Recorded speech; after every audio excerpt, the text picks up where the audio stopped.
Nijanda. This is KAILASA's official response to Ahora El Pueblo. I address you on behalf of KAILASA regarding your recent articles that systematically misrepresent our sovereign nation, our diplomatic efforts, and our humanitarian mission, while simultaneously undermining the sovereignty of indigenous nations in Bolivia. For a publication named Ahora El Pueblo, your reporting demonstrates a concerning lack of interest in the actual communities affected by your words. The irony isn't lost on us that a media outlet serving the local people seems so determined to conjure entire populations out of existence through journalistic sleight of hand. You've declared KAILASA a fictional nation, with the confidence of a child insisting their imaginary friend deserves a seat at the dinner table. How fascinating that you've devoted an entire article to something you claim doesn't exist. That's quite a word count for a hallucination, isn't it? KAILASA isn't a recent invention. It is the revival of ancient Hindu sovereign states and ecclesiastical institutions with documented unbroken succession spanning thousands of years. The Supreme Pontiff of Hinduism is the 203rd sovereign in a lineage with historical roots that were flourishing while many recognized nations were still figuring out the wheel. The Montevideo Convention of 1933 explicitly states that the political existence of the state is independent of recognition by other states. This isn't just our opinion, it's binding international law. Your apparent belief that nations spring into existence only when blessed by former colonial powers is not just wrong, it's just ridiculously outdated. So ask yourself, would you describe Taiwan as fictional? Kosovo? Palestine? The Sovereign Order of Malta maintains diplomatic relations with 112 countries, despite having no territory. Are they fictional too? You claim KAILASA is not recognized as a state by any actor in the international community within the framework of the 1961 Vienna Convention. This statement reveals a legal understanding so profoundly confused, it would make first-year law students wince in sympathetic embarrassment. The Vienna Convention on Diplomatic Relations doesn't establish criteria for statehood. It codifies diplomatic privileges and immunities.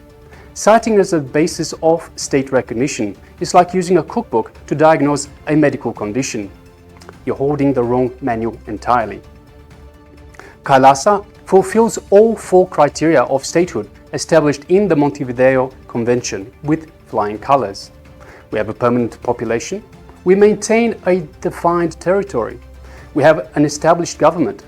And we clearly demonstrate capacity for international relations.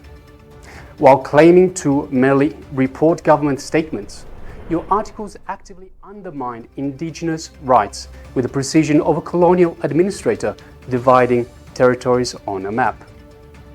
By framing KAILASA as fictitious or alleged, you delegitimize not only our nation, but also the indigenous communities who have exercised their constitutional right to enter into international partnerships. Bolivia's plurinational constitution explicitly recognizes indigenous self-governance as a fundamental principle of the state, a document that you seem to have skimmed with the attention span of a goldfish. Article 30, Section 2.4 guarantees indigenous people the right to self-determination and territoriality, while Article 30, Section 2.5 ensures their right to maintain their own institutions.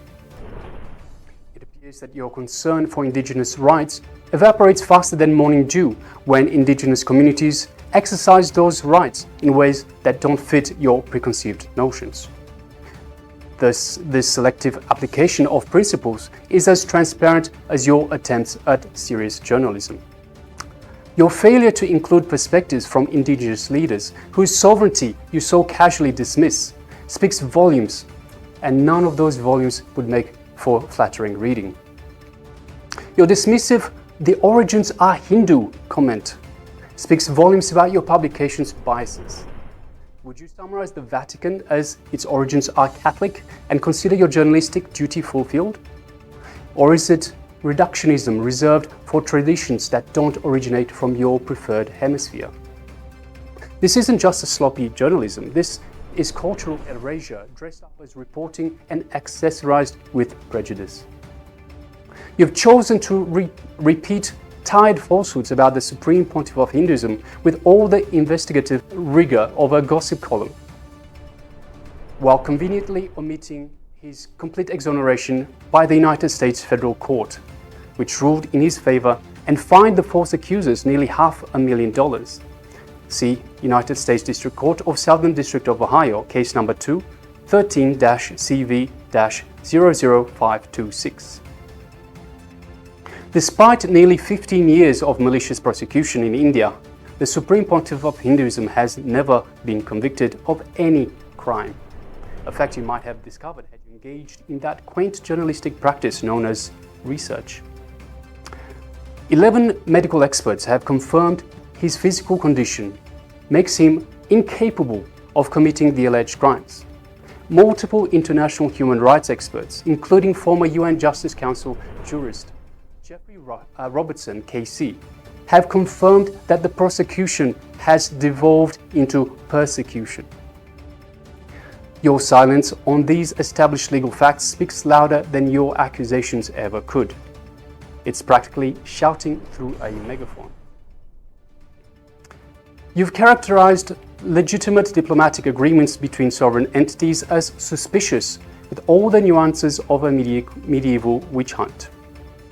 All our agreements with indigenous nations include the explicit provisions, payment effectuated after ratification by competent authorities, thus ensuring full compliance with Bolivian law number 465 and ILO Convention 169.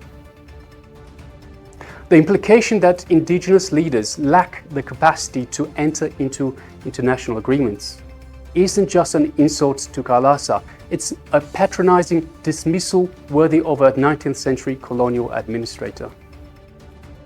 These agreements focus on preserving indigenous cultural heritage, not exactly villainous, protecting biodiversity in ancestral territories, scandalous, supporting sustainable development initiatives, how dare we, and documenting and preserving endangered knowledge systems. The horror. The time frame reflects the long-term commitment needed for effective environmental stewardship, not some nefarious global conspiracy. Long-term conservation agreements are standard practice globally, recognized by international environmental law, and only suspicious to those whose historical understanding stopped at yesterday. Your claim that KAILASA managed to sneak into United Nations sessions deserves a Pulitzer Prize for fiction. What's next? We use an invisibility cloak and magic password. KAILASA participated openly and transparently in these international forums according to established protocols. Hardly the behavior of international interlopers. Your shock that Hindu representatives might participate in international forums reveals more about your biases than Spider-Man's secret identity reveals about Peter Parker. Your reporting completely ignores the historical context of Hindu genocide and ethnocide, one of history's most overlooked atrocities, with the historical sensitivity of someone who believes history began when they were born.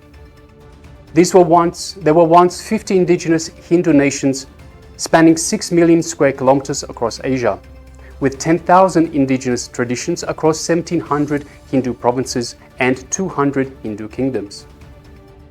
However, centuries of violence has led to hundreds of millions of Hindus being massacred, apparently not newsworthy to you. Millions have been enslaved, orchestrated famines killing over 160 million people, and destruction of thousands of temples, over 1 million educational institutions, and 80 million texts. The very cultural erasure that you are now continuing.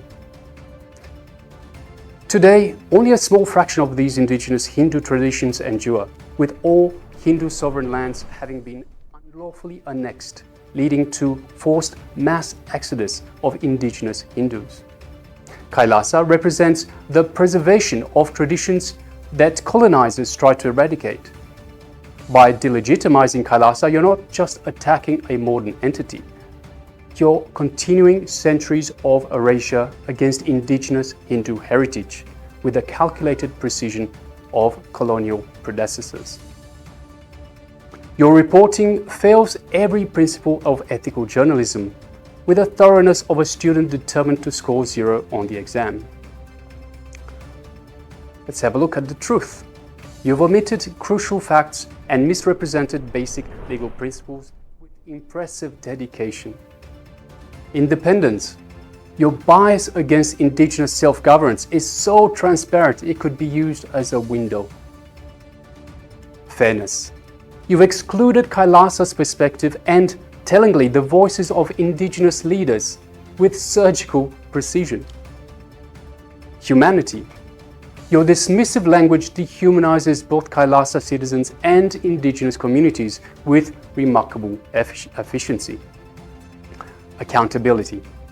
Your unwillingness to correct obvious errors reveals a concerning lack of journalistic integrity that would make tabloids blush. Your articles don't just fail journalistic standards, they violate Bolivian law with enthusiasm of a bull in a china shop. Article 4 guarantees freedom of religion and spiritual beliefs in accordance with worldviews. Article 21.3 enshrines the right to freedom of thought, spirituality, religion, and worship. Article 30, Section 2.2 specifically protects indigenous peoples' cultural identity, their religious beliefs, spiritualities, practices, and customs. Article 30.2, Section 2.3 guarantees indigenous peoples the right to cultural identity, religious beliefs, spiritualities, practices, and customs, and their own worldview. Article 30, Section 2.7 protects indigenous peoples' collective intellectual property of their knowledge, sciences, and learning. And Article 98, Section 2 affirms that the state assumes cultural diversity as the essential basis of the plurinational communitarian state. Your reporting also violates other laws. Law number 45, the law against racism and all forms of discrimination, which prohibits discrimination based on religion, cultural identity, and ethnic origin. Law number 73, the jurisdictional demarcation law, which recognizes indigenous jurisdictional authority.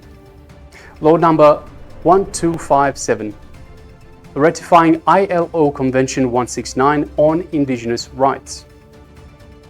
See, when journalism crosses into illegal territory, it's no longer journalism, it's propaganda with a press badge. So let us be crystal clear. Your efforts to delegitimize KAILASA are a deliberate attempt to undermine indigenous sovereignty in Bolivia. By portraying indigenous leaders who engage with KAILASA as deceived or incompetent, you directly perpetuate colonial attitudes with all the finesse of a colonial governor declaring, "We know what's best for the natives." This serves one purpose: to limit indigenous self-determination and maintain control over indigenous territories and resources, with the subtlety of a neon sign flashing, "Colonialism is still here." Your actions have concrete consequences. Your irresponsible reporting has directly incited violence against our community, with the predictability of lighting a match in a room full of gas. Following such media publications, mobs, fueled by these false characterizations, have violently breached KAILASA's properties and physically threatened non-violent monks and nuns peacefully residing there.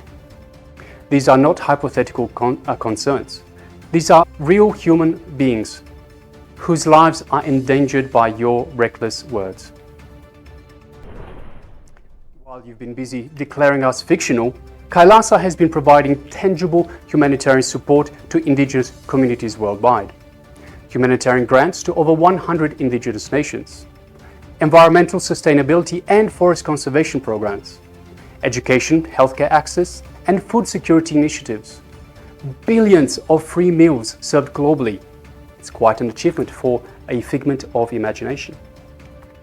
Apparently, our fictional aid has had very real impact for communities that your reporting chooses to ignore, with the selective blindness of a referee at a home game. Now, more than 40 media outlets from 14 countries, including the Washington Post, MSN, The Week, Outlook magazine, and Dinamalar, have already removed similar defamatory content after recognizing their errors. They chose integrity. What will you choose? Continued embarrassment or professional dignity? We demand the following of Ahora El Pueblo. Retract your misleading articles with the same enthusiasm you showed in publishing them. Seek direct input from KAILASA representatives. Include perspectives of Indigenous leaders who have engaged with KAILASA. Acknowledge the legal basis for Indigenous nations' rights to conduct international relations, and publish this response in full. For a publication serving local communities, we suggest you consider which communities you actually serve. If it is truly all communities, including Indigenous Hindu communities, you'll correct your errors and commit to higher standards faster than you can say journalistic integrity. KAILASA will continue to exist and serve humanity whether you acknowledge us or not. Our treaties remain valid. Our humanitarian work continues and our ancient traditions endure. Your opinion on our existence alters reality about as much as declaring gravity optional. The world is watching. History has a long memory, and truth doesn't need your endorsement any more than the sun is permission to shine. So what will you choose?